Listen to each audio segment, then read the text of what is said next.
have tried everything to make my art studio feel more official. I even considered one of those live, laugh, paint signs. Ugh. But something was missing until now. A custom art studio sign.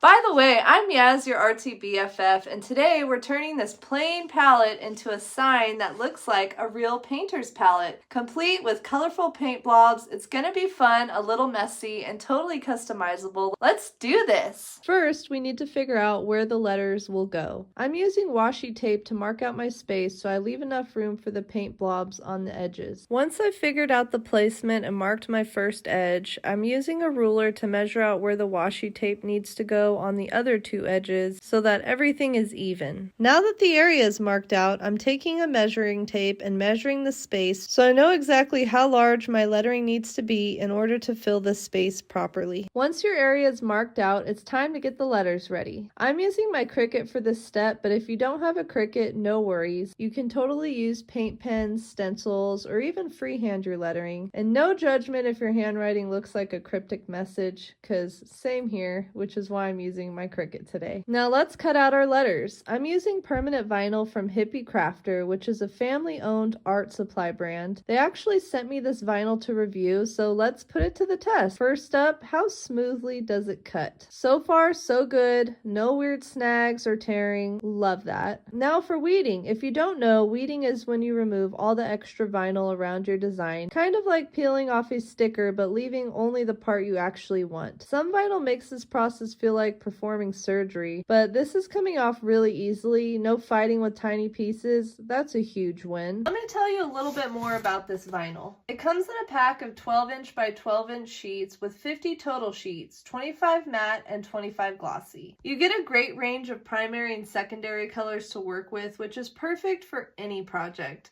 Plus, this vinyl is great for both indoor and outdoor use, so you can stick it to signs, windows, or even your favorite coffee mug.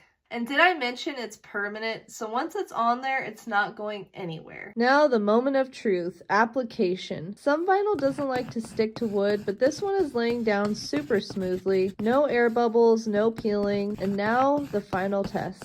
Ooh, clean transfer. Okay, Hippie Crafter, I see you. I'm giving this vinyl an ace review score. It cut easily, weeded effortlessly, and transferred like a dream. I definitely use this vinyl again. Oh, and if you want to try Hippie Crafter's vinyl for yourself, I've got a little treat for you. They gave me a promo code so you can get 10% off of your first order. Just use the code HIPPIE10 at checkout. Link to their shop can be found in the description below. Now for the fun part, making the paint blobs. I'm putting parchment paper over the palette and marking the shape of the blobs with a pencil so I can size them correctly. Then it's time to mix some acrylic paint into Spackle to get that thick textured look.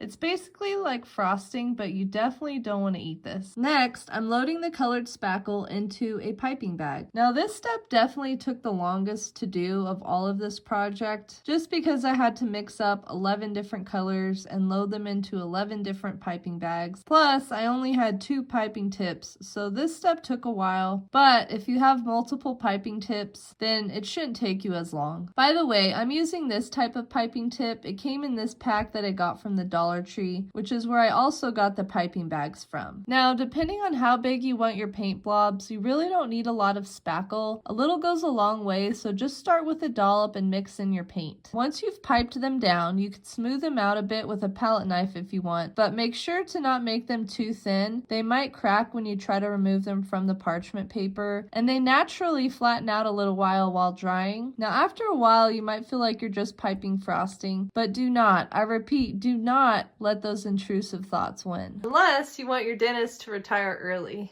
After a day or two, the tops of your blobs are going to be dry, but the bottoms are still going to be wet, so you're going to want to flip them over so that the bottoms of them can dry as well before moving on to the next step. Now that they're dry, let's get ready to glue them down. All you need to do is carefully remove the blobs from the parchment paper. Now, if you have E6000 on hand, that's definitely the glue that you're going to want to use for this project. I totally ran out, so we are pivoting and I'm going to be using some hot glue instead. instead. But I highly recommend E6000 glue. It's super heavyweight and it has such a great bond that I know for sure the blobs won't be going anywhere. This step is optional, but if you want a glossy finished look, you can spray a sealer on the top or use Mod Podge. It'll also protect the paint blobs, especially if your studio gets dusty. I hope you enjoyed this tutorial. If you want to see more fun DIY projects like this, check out this playlist here. And if you haven't yet, please subscribe and like this video to support this channel. Thanks so much for watching and happy crafting!